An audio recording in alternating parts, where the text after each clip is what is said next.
पुढची बातमी पाहूयात। पुढची बातमी अर्थातच वसंतदादा साखर संस्थेवरती चौकशीचा बडगा उगारण्यात आलेला आहे। मुख्यमंत्र्यांनी या संदर्भातले आदेश आता दिलेले आहेत। विशेष म्हणजे या इन्स्टिट्यूटवरती काका पुतण्याचा पगडा आहे, त्यामुळे आता ही चौकशी का बसवण्यात आली असा सुद्धा प्रश्न या निमित्तानं उपस्थित होतोय। वसंतदादा साखर संस्थेवरती आता चौकशीचा बडगा जो आहे तो आता उगारण्यात आलेला आहे आणि या संदर्भामध्ये बोलण्यासाठी भाजपचे पुणे नेते संदीप खर्डेकर सध्या आपल्या सोबत आहे। संदीपजी, स्वागत आहे तुमचं जय महाराष्ट्रमध्ये। नमस्कार। मला सांगा, जर आपण आता बघितलं असेल वसंतदादा शुगर इन्स्टिट्यूट ही काही छोटी इन्स्टिट्यूट नाहीये, ही खूप मोठी इन्स्टिट्यूट आहे महाराष्ट्रामधली आणि अशा इन्स्टिट्यूटवरती आता चौकशीचा आदेश बसतो।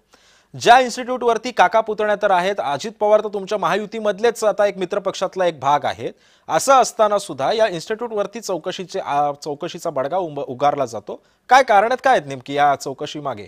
चौकशीच्या आदेशाबाबत जर आपण व्यवस्थित माहिती घेतली असेल तर त्या संस्थेला जो अनुदान मिळतं, जे अनुदान दिलं जातं त्याचा योग्य विनियोग होतो का हे पाहण्यासाठीची समिती आहे, संजय कोलते यांच्या नेतृत्वाखाली नेमलेली। आता समजा तिथं मिळणाऱ्या अनुदानाचा योग्य विनियोग होत असेल तर काही गैर नाही ना, त्याची चौकशी व्हायला पाहिजे। कशा पद्धतीने एवढा पैसा तिथं जो दिला जातो तो खर्च होतो, तो ज्या हेतूसाठी दिला गेला त्याच हेतूसाठी खर्च होतो का ही माहिती जनतेपुढे आली पाहिजे। संदीपजी, मी तुमच्याकडे येतो, मात्र एक रोहित पवारांनी या संदर्भामध्ये एक प्रतिक्रिया दिलेली होती, ते काय म्हणतात ते पाहूयात आणि मी लगेच तुमच्याकडे येतोय। रोहित पवार असं म्हणतात, भाजपनं ठाण्यानंतर आपला मोर्चा आता बारामतीकडे वळवलाय। शरद पवार आणि अजित पवार तसंच सर्वपक्षीय नेते शेतकऱ्यांच्या हितासाठी संस्थेवर कार्यरत आहेत। मुख्यमंत्र्यांनी दिलेले चौकशीचे आदेश हा कुबड्यांवरचा अवलंबित्व कमी करण्याचा तर प्रयत्न नाही ना, असा सवाल रोहित पवारांनी आपल्या ट्विटमधून उपस्थित केलाय।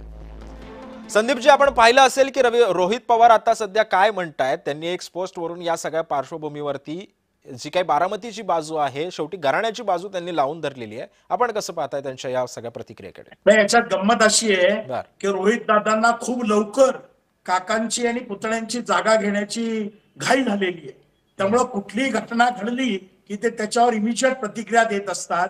त्यांनी आधी नेमके चौकशीचे आदेश काय आहेत, बरं कुबड्या कोणाच्या? अजितदादा आमच्या सोबतच आहेत, त्यामुळे आम्हाला अजितदादा आमच्या बरोबर कायमस्वरूपी आहेत। त्यांना भारतीय जनता पक्षाचा विचार पटला, त्यांना मोदी साहेबांचं एकंदर देशाच्या बाबतीतलं जे धोरण आहे विकासाचं ते पटलं, देवेंद्रजींच्या त्यांचे स्नेहाचे संबंध आहेत। या सगळ्यानंतरच अजितदादा आमच्या बरोबर आलेले आहेत आणि त्यामुळं कुबड्या कुठल्याच नाही। रोहित दादा पवारांचं असं आहे की त्यांना राष्ट्रवादीमध्येच कोणी विचारत नाही, त्यामुळे शरद पवार साहेबांच्या पुढे माझी प्रतिमा कशी लढवय्याची आहे आणि हे दाखवण्यासाठी ते सातत्याने प्रयत्नशील असतात आणि त्याच्यातून ते ज्या प्रकारचे आरोप करतात किंवा ज्या प्रकारच्या मागण्या करतात, ज्या प्रकारचे ट्विट्स करतात, त्याच्यातून ते प्रसिद्धीच्या झोतात राहतात। याच्या पलीकडे दुसरं काहीही नाही।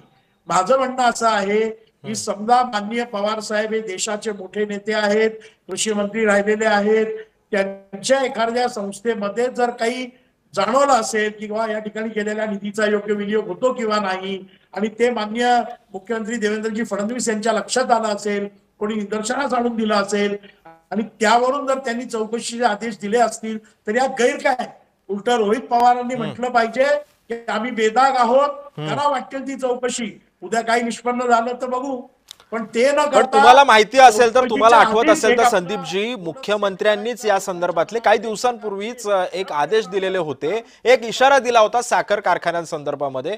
काय होतंय ते मी पाहतोच असं एका जाहीर सभेमधून मुख्यमंत्री बोलले होते, त्याचीच तर ही कुठे सुरुवात नाहीये ना, कारण बहुतांश पश्चिम महाराष्ट्रातले साखर कारखाने जर आपण बघितले तर ते राष्ट्रवादीकडेच आहेत आणि हे कुठेतरी अजित पवारांना तर इशारा देऊ शकतात का मुख्यमंत्री, असंही बोललं जातंय। काही कारण नाही, अजितदादा हे पूर्णपणे भारतीय जनता पक्षाच्या नेतृत्वाखालील सरकारमधले एक सदस्य आहेत, महाराष्ट्राचे उपमुख्यमंत्री आहेत, त्यांच्या अमितभाईंशी माननीय पंतप्रधान नरेंद्र मोदींशी स्नेहाचे संबंध आहेत आणि अजितदादांच्या प्रती आमच्या कोणाच्याही मनामध्ये कुठलाही किंतु नाही।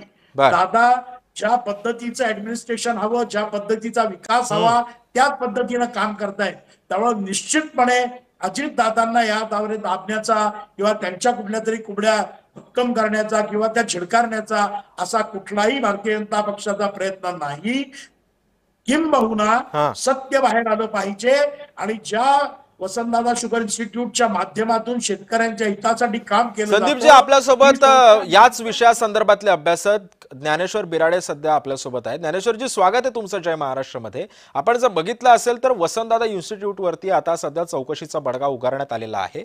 आपण कसं कराल याकडे, या संदर्भातलं विश्लेषण? कारण ह्या सारख्या ही एक मोठी इन्स्टिट्यूट आहे महाराष्ट्रातली, आणि जर असं असेल तर जर याच्यावरून इतर साखर कारखान्यांना काही कुठला इशारा देऊ पाहताय का मुख्यमंत्री?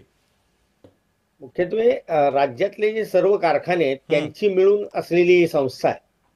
वसंतदादा शुगर इन्स्टिट्यूट 1975 साली स्थापन झाली. आता 50 वर्ष या संस्थेला होत आहेत आणि सर्व राजकीय पक्षाचे जे नेते आहेत किंवा साखर कारखानदार आहेत ते याच्या नियामक मंडळावर असतात.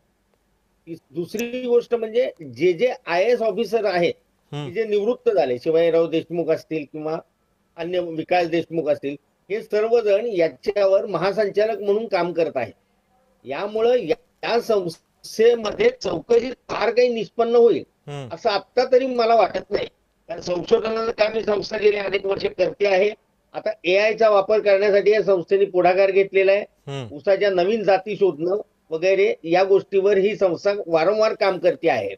यामुळे आता फक्त निवडणुकीच्या तोंडावर काहीतरी करायचं या दृष्टीनं भारतीय जनता पक्षाच्या सरकारनं ही चौकशी लावली असावी असं मला वाटतं. आणि या संस्थेच्यावर भाजपचेही जे आता काँग्रेस किंवा राष्ट्रवादीतनं जे भाजपमध्ये आलेले आहेत हे नेते पण संचालक मंडळावर आहेत.